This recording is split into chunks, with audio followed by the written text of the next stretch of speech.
मी मोहम्मद संदीप, सेवानिवृत्त पोलीस अधिकारी.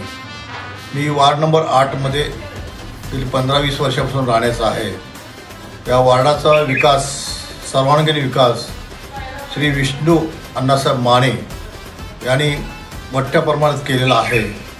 ते केव्हाही रात्री अपरात्री त्यांना कसलाही एमर्जन्सी आठवण केली, फोन केला तर ते जागलीच त्यांच्या घटनेच्याकडे येऊन त्याची पूर्तता करतात.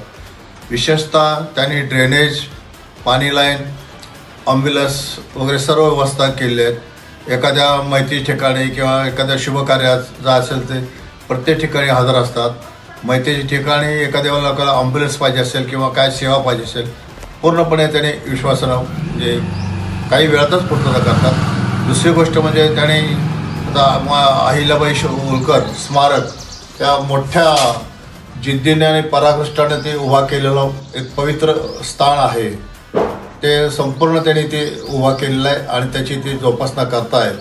त्या परिसरातील जे आता नवीन सुधारित नवीन जवळजवळ सांगली म्हणण्याला काय हरकत नाही, त्या ठिकाणी त्यांनी भरपूर विकास केलेला आहे. डांबरीकरण, रस्तेकरण, ते ड्रेनेज पाईपलाईन नव्याने त्यांनी जोडलेलं आहे.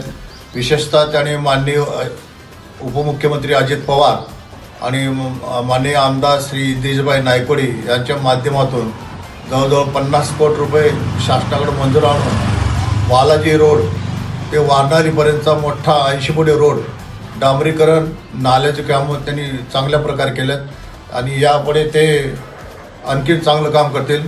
वार्ड नंबर 8मध्ये त्यांचं संपूर्ण पॅनल आहे. त्या पॅनलमध्ये विष्णू अण्णा माने, पूनम भालचंद्र मोकाशी, प्रियांका देशमुख आणि संजय कोलम असे त्यांचं पॅनल आहे. त्यांच्या चिन्ह घड्याळ आहे. त्या घड्याळाला आम्ही सर्वजण मतदान करणार आहोत, आमचं कुटुंबीय, आम्ही सर्वजण. कारण त्यांच्यामुळं ते सगळा विकास होतो आहे.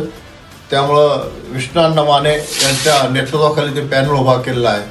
ते पॅनल पुढे भविष्यात चांगल्या प्रकारे काम करत विष्णू अण्णा माने यांना भरघोस मताने निवडून आणावे अशी आमची अपेक्षा.